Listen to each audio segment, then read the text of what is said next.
तो नमस्ते दोस्तों, स्वागत है आप सभी लोगों का अपने YouTube channel dream India polytechnic study point में। आपका ये ब्रह्मास्त्र सीरीज का वीडियो लेक्चर सेकंड है आपका, और सब्जेक्ट है इंडस्ट्रियल इलेक्ट्रॉनिक कंट्रोल IEC आपका सब्जेक्ट है। और आज हम पढ़ेंगे method of triggering a thyristor. इसके पहले वाले वीडियो लेक्चर में हम power diode, thyristor, SCR, डायक, ट्रायक, UJT और 50 MCQ टाइप क्वेश्चन कवर कर चुके हैं। और देखिए, आप लोगों को बता दें, आपके जितने MCQ टाइप क्वेश्चन और बन सकते हैं वो आपको लास्ट वीडियो लेक्चर में हम बता देंगे, और आपको सभी की एक PDF बनाकर टेलीग्राम चैनल पर सेंड कर देंगे। कितनी तारीख को? 21 तारीख को। ठीक है, तो आप लोग बिल्कुल भी जो कि परेशान ना हो, आपको जो कि है सारे नोट्स और सारी PDF जो कि एकदम फ्री में टेलीग्राम चैनल पर दी जाएंगी। आप सभी लोग टेलीग्राम चैनल जरूर से ज्वाइन कर लें। ठीक है, सबसे पहले हम पढ़ते हैं method of triggering a thyristor. देखिए, थायरिस्टर को निम्न में से किसी भी विधि द्वारा आपका ट्रिगर किया जाता है। आपका ये इस प्रकार की जो आपकी विधि होती है 5, इन पाँचों विधि द्वारा थायरिस्टर को हम ट्रिगर करते हैं। मेथड ऑफ ट्रिगरिंग, पहली विधि होती है आपकी थर्मल ट्रिगरिंग, दूसरी आपकी होती है रेडिएशन ट्रिगरिंग, और तीसरी आपकी होती है वोल्टेज ट्रिगरिंग, dV/dt ट्रिगरिंग, और आपका पांचवा होता है क्या? Gate triggering. सबसे पहले देखिए, बात करते हैं हम थर्मल ट्रिगरिंग की। क्या होता है थर्मल ट्रिगरिंग? देखिए, थर्मल ट्रिगरिंग टेम्परेचर बढ़ाने पर सेमीकंडक्टर में डिप्लेशन लेयर की चौड़ाई कम हो जाती है। सभी लोगों को पता है कि जब हम टेम्परेचर बढ़ाते हैं तो आपकी सेमीकंडक्टर की डिप्लेशन लेयर क्या हो जाती है? चौड़ाई कम हो जाती है, मतलब पतली हो जाती है। अतः यदि थायरिस्टर को में एनोड व कैथोड के मध्य वोल्टेज ब्रेकडाउन वोल्टेज के तुल्य है, तब तापक्रम बढ़ने पर SCR ट्रिगर कर देते हैं। ठीक, ये SCR ट्रिगर कर दिया जाता है। दूसरे नंबर पर आपका आता है रेडिएशन ट्रिगरिंग। देखिए, रेडिएशन ट्रिगरिंग क्या होता है? SCR को प्रकाश फोटोन द्वारा बमबारी कराकर, SCR पर हम प्रकाश फोटोन द्वारा बमबारी कराते हैं। ठीक, और उसी बमबारी की सहायता से क्या करते हैं? इसको बमबारी कराकर भी ट्रिगर किया जाता है। ठीक है, इसके बाद तीसरा समझते हैं हम वोल्टेज ट्रिगरिंग क्या होता है। SCR पर अप्लाइड की गई फॉरवर्ड वोल्टेज बढ़ती है, तब रिवर्स बाइस जंक्शन J2 पर इलेक्ट्रॉन्स होल्स कंसल्टेशन बढ़ जाती है। ठीक है, तथा अत्यंत उच्च वोल्टेज पर रिवर्स बाइस जंक्शन आपका ब्रेक डाउन हो जाता है, और आपकी डिवाइस क्या हो जाती है? ट्रिगर हो जाती है। ठीक, तो इस प्रकार से आपकी क्या है? ये वोल्टेज ट्रिगरिंग होती है। इसके बाद देखिए, आपकी चौथी होती है dV/dt ट्रिगरिंग। देखिए, ये क्या होता है? यदि डिवाइस के अक्रॉस वोल्टेज बढ़ाने की दर क्रिटिकल वोल्टेज से अधिक हो जाती है, आपकी क्रिटिकल वोल्टेज से अधिक हो जाती है, तब आपका क्या होता है? dV/dt ट्रिगरिंग कहलाती है। गेट ट्रिगरिंग क्या कहलाती है? डिवाइस के गेट पर पॉजिटिव वोल्टेज देकर टर्न ऑन किया जाता है। ठीक, आपके डिवाइस गेट पर आपके पॉजिटिव वोल्टेज देकर टर्न ऑन किया जा सकता है। यह विधि व्यापक रूप से प्रयोग की जाती है। अब देखिए, 5वें नंबर पे हम बात करते हैं गेट ट्रिगरिंग की। गेट ट्रिगरिंग आपकी दो प्रकार की होती है। एक तो आपकी होती है AC ट्रिगरिंग, और एक होती है DC ट्रिगरिंग। ठीक, सबसे पहले हम पढ़ते हैं DC ट्रिगरिंग के बारे में। DC गेट ट्रिगरिंग द्वारा डिवाइस को टर्न ऑन करने के लिए गेट तथा कैथोड के मध्य उचित पोलैरिटी तथा आयाम की DC वोल्टेज सप्लाई दी जाती है। ठीक, इसमें हमारा क्या है? DC ट्रिगरिंग है। इसके बाद हम समझ लेते हैं AC ट्रिगरिंग क्या होती है। देखिए, इस विधि द्वारा एनोड पावर परिपथ तथा आपके ट्रिगरिंग सर्किट के मध्य समरूपता जो होती है, ठीक, SCR के गेट पर AC प्रयुक्त कर निम्न विधि द्वारा ट्रिगर किया जाता है। ठीक, अब आपको वो निम्न विधि कौन कौन सी हैं? एक होती है आपकी SCR पर ट्रिगर करने की विधि, एक होती है आपकी triggering the thyristor by UJT की सहायता से। ठीक है, आपकी दूसरी होती है method of switching off SCR, या आपका SCR कम्यूटेशन। ठीक, तो आपकी इस प्रकार की विधि होती है। अब हम पढ़ेंगे SCR कम्यूटेशन क्या होता है। देखिए, इसके बारे में हम समझ लेते हैं। देखिए, थायरिस्टर को ऑफ करने की प्रक्रिया को हम कम्यूटेशन कहते हैं। ठीक, हमने इसके पहले वाले बता चुके हैं हम आपको। कोई भी थायरिस्टर को चालन अवस्था में होता है, जब कोई भी आपका थायरिस्टर चालन अवस्था में होता है, तब तक चालन अवस्था में बना रहता है, जब तक इसकी धारा का मान इसकी होल्डिंग करंट के मान से कम नहीं होता है। देखिए, जब तक इसकी होल्डिंग करंट का मान इसका कम नहीं होगा, जब तक कि आपका जो थायरिस्टर है वो ऑन रहता है। ठीक, या मतलब आपकी चालन अवस्था में बना रहता है। थायरिस्टर के कम्यूटेशन को दो विधि होती है थायरिस्टर को ऑफ करने की। यहाँ से हम समझ सकते हैं थायरिस्टर को बंद करने की आपकी दो विधि होती हैं। एक होती है आपकी नेचुरल नेचुरल कम्यूटेशन और दूसरी होती है आपकी फोर्स कम्यूटेशन। ठीक, नेचुरल कम्यूटेशन क्या होता है? नेचुरल कम्यूटेशन वह होता है जिससे थायरिस्टर बिना किसी बाहरी परिपथ की सहायता से स्वयं ऑफ हो जाता है, मतलब ऑटोमेटिक जो ऑफ हो जाए उसको हम कहेंगे नेचुरल कम्यूटेशन।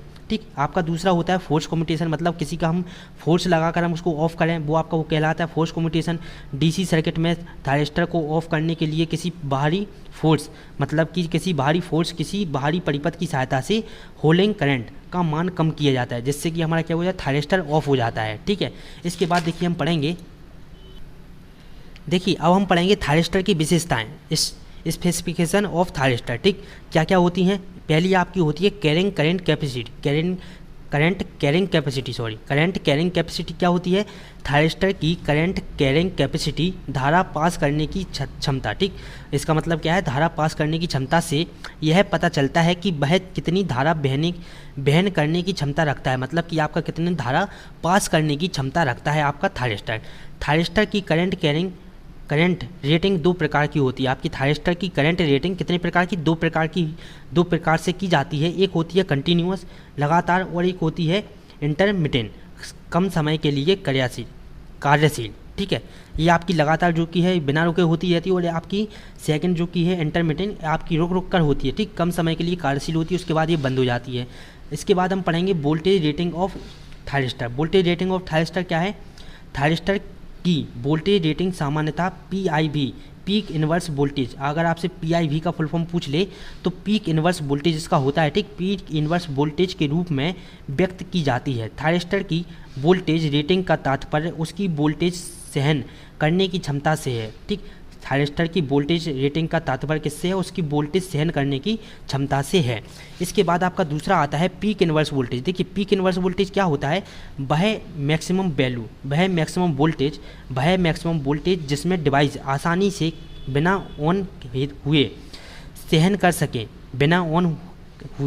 कर सके उसे हम डिवाइस की PIV कहते हैं। इसके बाद आता है आपका जंक्शन टेम्परेचर। ठीक, जंक्शन टेम्परेचर क्या होता है? किसी भी सेमीकंडक्टर की टेम्परेचर रेटिंग वह होती है जो कि निर्माण द्वारा निर्धारित होती है तथा परिपथ में थायरिस्टर को कनेक्ट करते समय इस बात का विशेष ध्यान रखा जाता है कि तापमान आपका जो ताप होता है उसका हीट वो निर्धारित सीमा के लिए अधिक नहीं होती है। ठीक, नहीं हो जाए, मतलब कि आपका जो उसका ताप है, हीट है, वो अधिक ना हो जाए आपकी, अन्यथा आपका थायरिस्टर ख़राब हो जाएगा। देखिए अगर आपकी थायरिस्टर में हीट आपकी जो ताप है वो ज़्यादा बढ़ जाएगा तो आपका थायरिस्टर क्या हो जाएगा?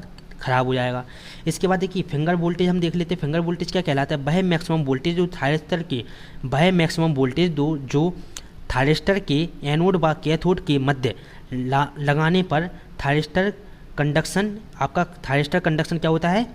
रीजन में आ जाता है। ठीक, थायरिस्टर कंडक्शन रीजन में आ जाता है, उसे फिंगर वोल्टेज कहते हैं। इसके बाद देखिए हम पढ़ेंगे, इसके बाद आपका मोस्ट इंपॉर्टेंट टॉपिक आता है जिसको हम कहते हैं हीट सिंक।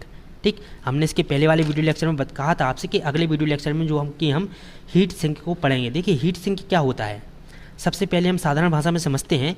हीट सिंक आपका कहलाता है, हीट सिंक आपका मदद करता है किसी भी डिवाइस को गर्म होने से रोकने में। ठीक, किसी भी डिवाइस को अगर हमें गर्म होने से रोकना है तो उसके लिए हम हीट सिंक का उपयोग करते हैं। हीट सिंक के उपयोग करने से आपकी डिवाइस जो कि है वो जल्दी गर्म नहीं होती है। ठीक है, धातु की सीट जिसके मध्य किसी इलेक्ट्रॉन डिवाइस को अतिरिक्त ऊष्मा की बाहरी वातावरण को संचालित किया जाता है। ठीक, हीट सिंक कहलाती है।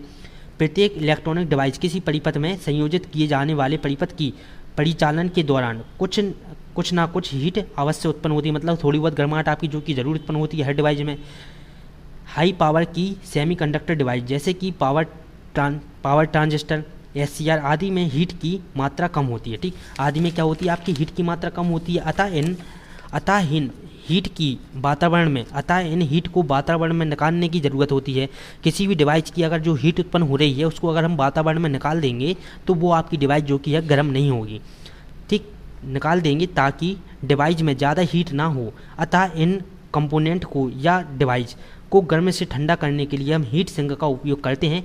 हीट सिंक का आपका डायग्राम आपको स्क्रीन पर दिखाया गया होगा। ठीक है, इस तरह से जो कि आपका हीट सिंक होता है, ये आपका धातु का बना होता है और इसमें ये क्या करता है, आपकी डिवाइस को गर्म होने से रोकता है। ठीक है, इसके बाद हम पढ़ेंगे सिलेक्शन ऑफ हीट सिंक। किसी भी इलेक्ट्रॉनिक डिवाइस में हीट सिंक को लगाना बहुत ज़रूरी होता है, क्योंकि हीट सिंक डिवाइस को हीट होने से बचाती है। हीट सिंक आपकी डिवाइस को हीट होने से बचाती है, ठीक, तथा इलेक्ट्रॉनिक डिवाइस को ज़्यादा हीट से बचाती है और डिवाइस को ख़राब होने से भी हीट सिंक बचाती है। ठीक, तो ये था हमारा क्या, हीट सिंक। आपका जो मोस्ट इंपॉर्टेंट टॉपिक है वो है हीट सिंक, इसको आप जो कि है ज़रूर से पढ़ना।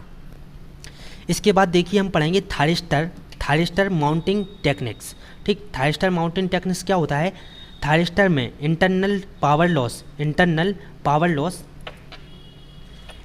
पावर लॉस के कारण उच्च थर्मल स्ट्रेस होता है। उच्च थर्मल स्ट्रेस क्या हो, जो कि यह उत्पन्न होता है जिससे यांत्रिक बल प्रोड्यूस होता है। अतः थायरिस्टर को इन यांत्रिक बलों से सुरक्षित करने के लिए उसकी प्रॉपर माउंटिंग की जाती है। क्या करते हैं, उसकी प्रॉपर हम क्या करते हैं, माउंटिंग करते हैं। माउंटिंग इस प्रकार डिजाइन की जानी चाहिए जिससे हीट का प्रभाव आपका फंक्शन से केस की ओर आसानी से होता रहे। माउंटिंग टेक्निक्स कई प्रकार की होती है। आपकी माउंटिंग टेक्निक्स क्या होती हैं, कई प्रकार की होती हैं। पहली आपकी होती है लीड माउंटिंग्स। ठीक, लीड माउंटिंग क्या होती है, यदि लोड करंट 1 एम्पियर से कम होता है तो लीड माउंटेड SCR का यूज किया जाता है। इन SCR में अतिरिक्त कूलिंग या हीट स्किन की आवश्यकता होती है। देखिए आपकी जितनी भी डिवाइस होती हैं उनमें हम जो कि है हीट स्किन का इस्तेमाल जो कि है ज़रूर से करते हैं। हीट सिंक का इस्तेमाल करने से क्या होता है, आपकी डिवाइस जो कि है जल्दी गर्म नहीं होती है। इसके बाद आता है आपका दूसरा स्टड माउंटिंग। देखिए स्टड माउंटिंग क्या होती है, इनका उपयोग फ्लेक्सिबिलिटी मतलब लचीलापन तथा खुरदरापन के कारण व्यापक रूप से यूज किया जाता है। इसमें SCR को हीट सिंक से मतलब आपके नट वगैरह की सहायता से अटैच मतलब कि जोड़ा जाता है। ठीक है, वो आपका कहलाता है क्या, स्टड माउंटिंग। इसके बाद आपका तीसरा आता है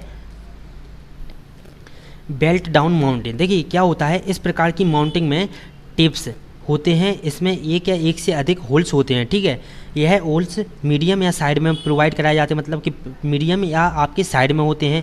अतः डिवाइस को माउंट करने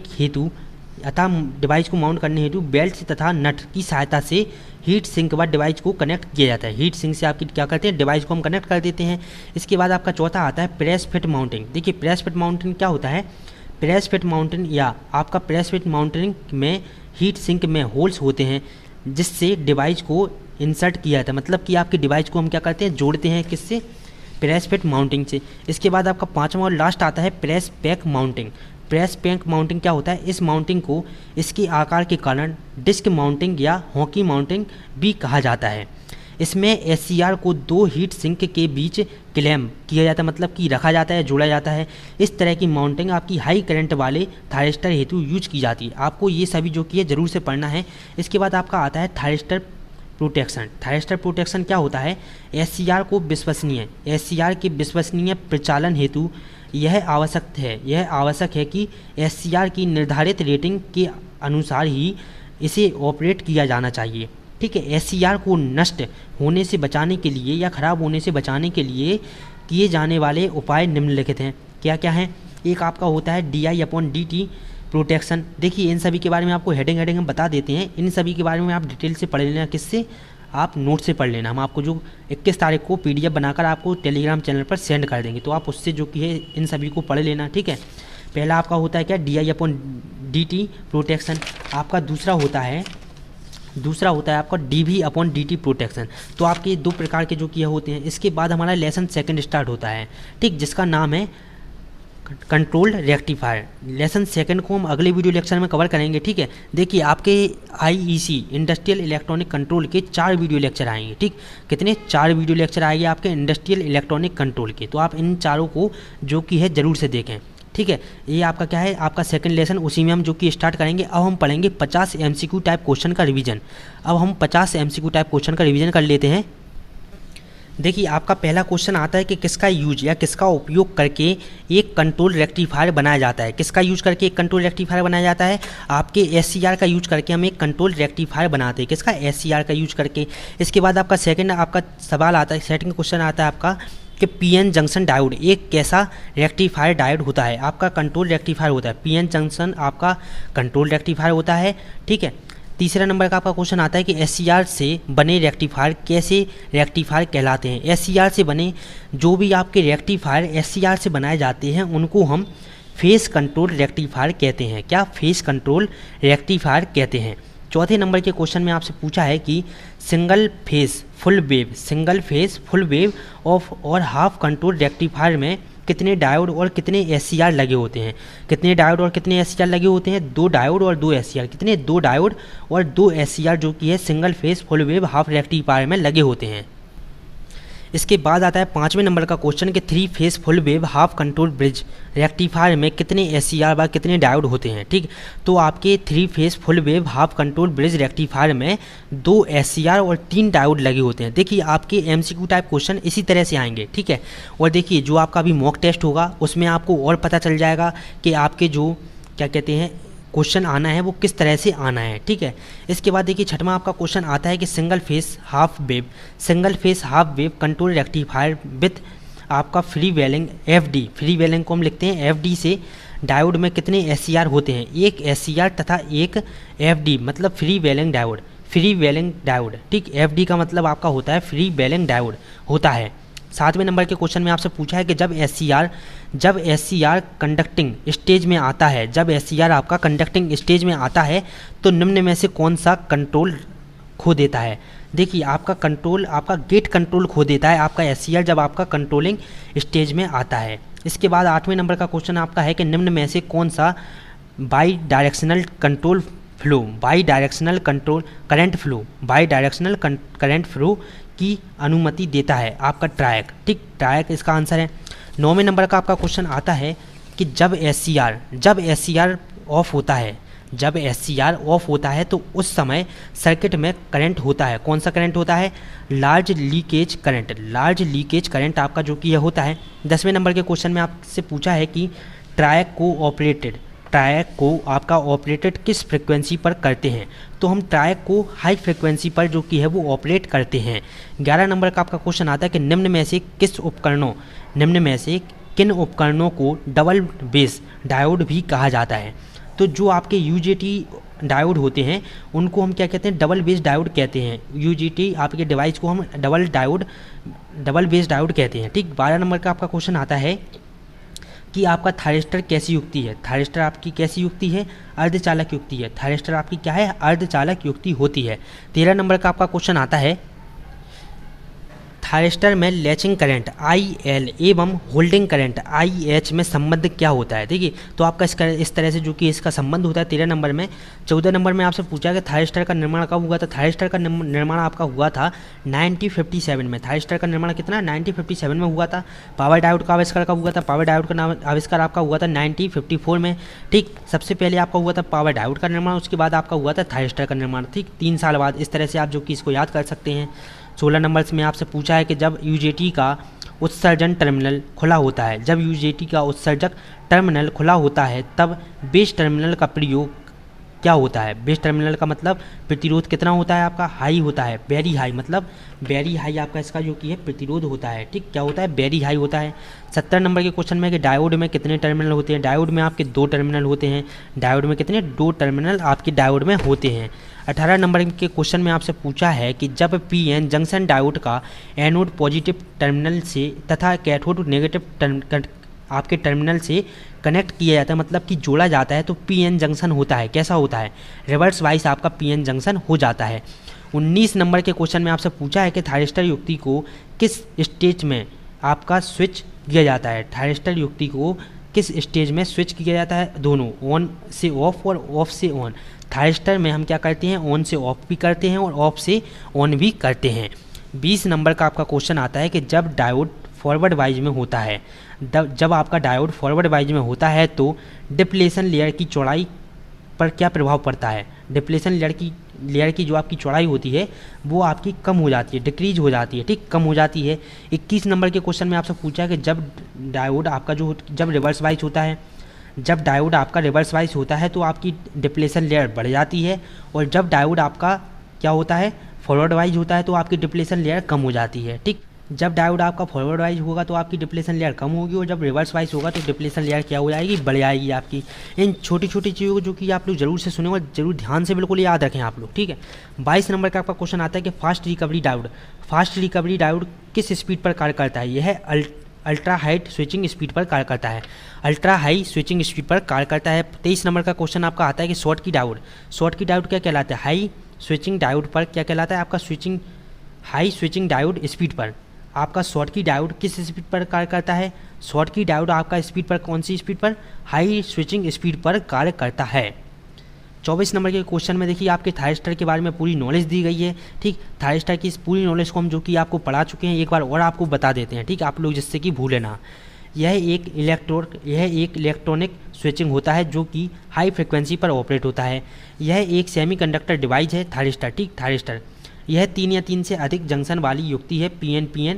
यह AC को DC में और DC को AC में चेंज करता है। यह एक बाई स्टेबल डिवाइस होता है जिन्हें ऑन से ऑफ तथा ऑफ से ऑन स्थिति में एक स्टैटिक स्विच की भांति कार्य किया जाता है, ठीक। इसके बाद आता है आपका 25 नंबर का क्वेश्चन। 25 नंबर के क्वेश्चन में आपसे कहा है कि जब डायोड रिवर्स वाइज में होता है तो आपकी सर्किट कैसा होता है, ओपन सर्किट होता है, ठीक। जब भी आपका डायोड रिवर्स वाइज में होगा तो आपका ओपन सर्किट कहलाएगा, ठीक है। 26 नंबर का क्वेश्चन आपका आता है कि फॉरवर्ड वाइज में PN जंक्शन डायोड में कैसा रेजिस्टेंस होता है, PN आपका फॉरवर्ड वाइज में PN जंक्शन डायोड में कैसा रेजिस्टेंस होता है, आपका हाई होता है। 27 नंबर के क्वेश्चन में पूछा है कि निम्न में से किसमें गेट टर्मिनल नहीं होता है। तो आपका जो देखिए निम्न में से किसमें गेट टर्मिनल नहीं होता है, तो देखिए निम्न में से आपका गेट टर्मिनल नहीं होता है, ठीक। इसका आंसर होगा डायक। आपका जो डायक होता है इसमें आपका गेट टर्मिनल नहीं होता है, इसमें केवल 2 टर्मिनल होते हैं, एक होता है MT1 और एक होता है MT2, ठीक है। इसके बाद देखिए आप लोग एक क्वेश्चन जो कि ये सही कर ले जो गलत हो चुका है, ठीक। 18 नंबर के क्वेश्चन में आपका रिवर्स वाइज नहीं है, ठीक। 18 नंबर के क्वेश्चन में आपका आंसर आएगा क्या, फॉरवर्ड वाइज, ठीक। जब PN जंक्शन डायोड पर एनोड पॉजिटिव टर्मिनल से तथा कैथोड नेगेटिव टर्मिनल से कनेक्ट करते हैं तो आपका PN जंक्शन कैसा होता है, आपका फॉरवर्ड वाइज होता है। आपका रिवर्स वाइज जो कि गलत आंसर है, आपका सही आंसर क्या है, फॉरवर्ड वाइज। इसको आप सही कर लिया 18 नंबर के क्वेश्चन को, ठीक है।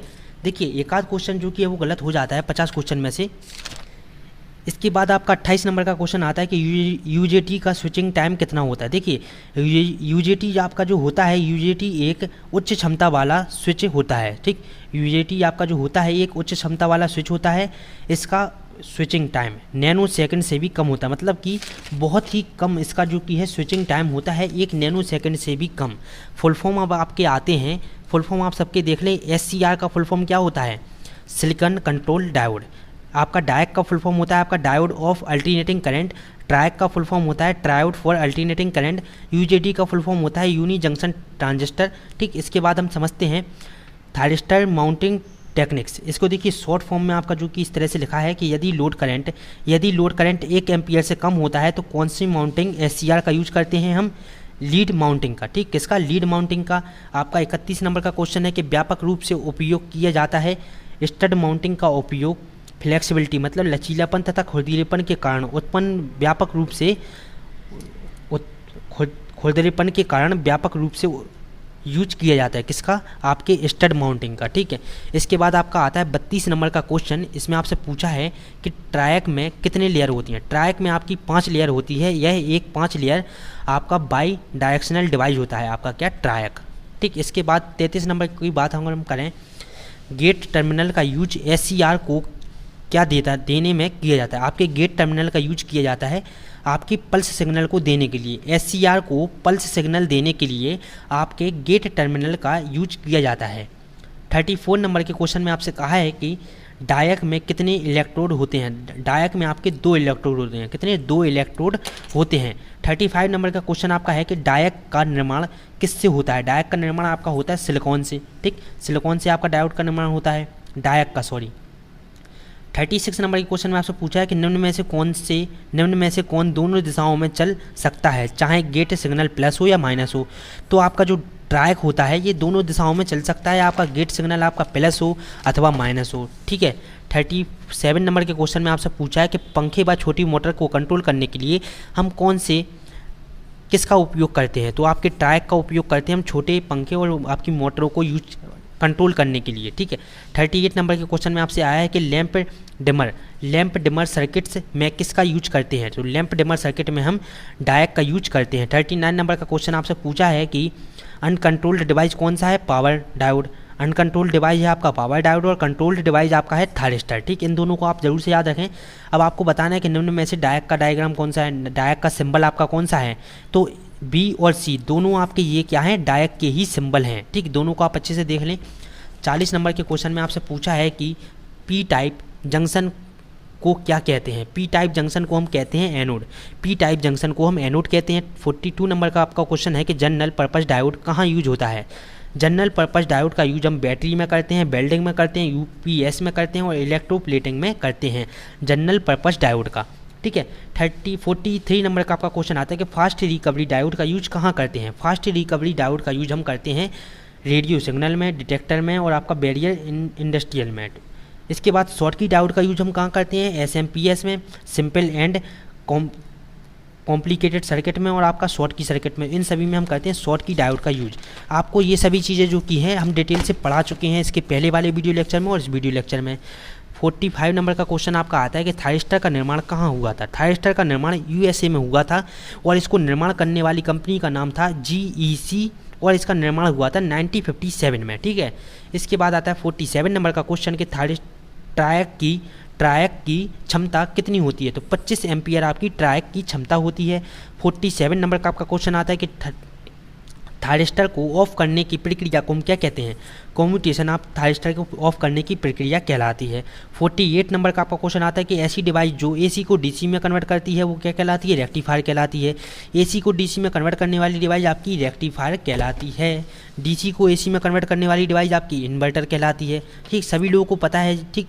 डीसी को एसी में कन्वर्ट करने वाली डिवाइस आपकी क्या है, इन्वर्टर कहलाती है आपकी, देखिए चॉपर और, ठीक। इसके बाद 50 नंबर का क्वेश्चन आता है कि हाई फ्रिक्वेंसी एसी को लो फ्रिक्वेंसी एसी में चेंज कौन करता है। हाई फ्रिक्वेंसी एसी को लो फ्रिक्वेंसी एसी में कौन चेंज करता है, आप सभी लोग इसका आंसर देना, ठीक है, कि हाई फ्रिक्वेंसी एसी को लो फ्रिक्वेंसी एसी में कौन चेंज करता है। इसके पहले वाले वीडियो लेक्चर में हमने आपको ये बताया था, ठीक। तो सभी लोग इसका जवाब देंगे। देखिए आज के वीडियो लेक्चर में हमने जो किया 50 MCQ टाइप क्वेश्चन कवर किए हैं। आपको इंडस्ट्रियल इलेक्ट्रॉनिक कंट्रोल के MCQ क्वेश्चन जो आपके हैं वो आपके कम ही हैं, ठीक है। इसमें जो कि आपके 5 या कितने 6 या 7 आपके इसमें लेसन है, ठीक। इसमें आपके कितने लेसन हैं, आपके इसमें टोटल लेसन है, इसमें आपके टोटल कितने, इसमें आपके 5 या 6 लेसन है आपके, ठीक। 5 लेसन इसके आप में है, तो 3 वीडियो लेक्चर में या 4 वीडियो लेक्चर में पूरा कवर हो जाएगा। देखिए 3 वीडियो लेक्चर में हम इसके MCQ क्वेश्चन और ये आपके जितने टॉपिक हैं ये क्लियर करेंगे और फिर जितने आपके टॉपिक इंपॉर्टेंट बचेंगे और MCQ टाइप क्वेश्चन जो आपके नए MCQ टाइप क्वेश्चन हैं उनको हम चौथे वीडियो लेक्चर में कवर करेंगे। और देखिए जैसा कि आपका कल टेस्ट हुआ था MCQ टाइप क्वेश्चन का, 25 MCQ टाइप क्वेश्चन का, अगर आप लोग सपोर्ट करेंगे तो आगे भी सभी सब्जेक्ट के ऐसे ही टेस्ट होंगे और आपको फर्स्ट सेकंड थर्ड प्राइज करके दिया जाएगा, ठीक है। तो चलिए मिलते हैं अगले वीडियो लेक्चर में। आप सभी लोग बस इसी तरह से चैनल को सपोर्ट करते रहें और वीडियो को अपने सभी दोस्तों के साथ शेयर करते रहें। पूरे यूट्यूब पर आपको बहुत ही कम लोगों ने जो की है इंडस्ट्रियल इलेक्ट्रॉनिक कंट्रोल के MCQ टाइप क्वेश्चन पढ़ाए हैं और MCQ आपकी इंडस्ट्रियल इलेक्ट्रॉनिक कंट्रोल की क्लास ली है, ठीक। आपको ब्रह्मास्त्र सीरीज में सभी इंपॉर्टेंट टॉपिक और प्लस उसी के साथ आपको MCQ टाइप क्वेश्चन के रिवीजन कराए जा रहे हैं। तो आप खुद आप पढ़ें और अपने दोस्तों को भी जो की है वीडियो के शेयर करें और उनको भी बताएं। आपको 5th सेमेस्टर भी इसी तरह से पढ़ाया जाएगा चैनल पर, तो आप लोग बिल्कुल भी परेशान ना हो, बस आप सभी लोग चैनल को इसी तरह से सपोर्ट करते रहें। चलिए मिलते हैं अगले वीडियो लेक्चर में। नमस्ते।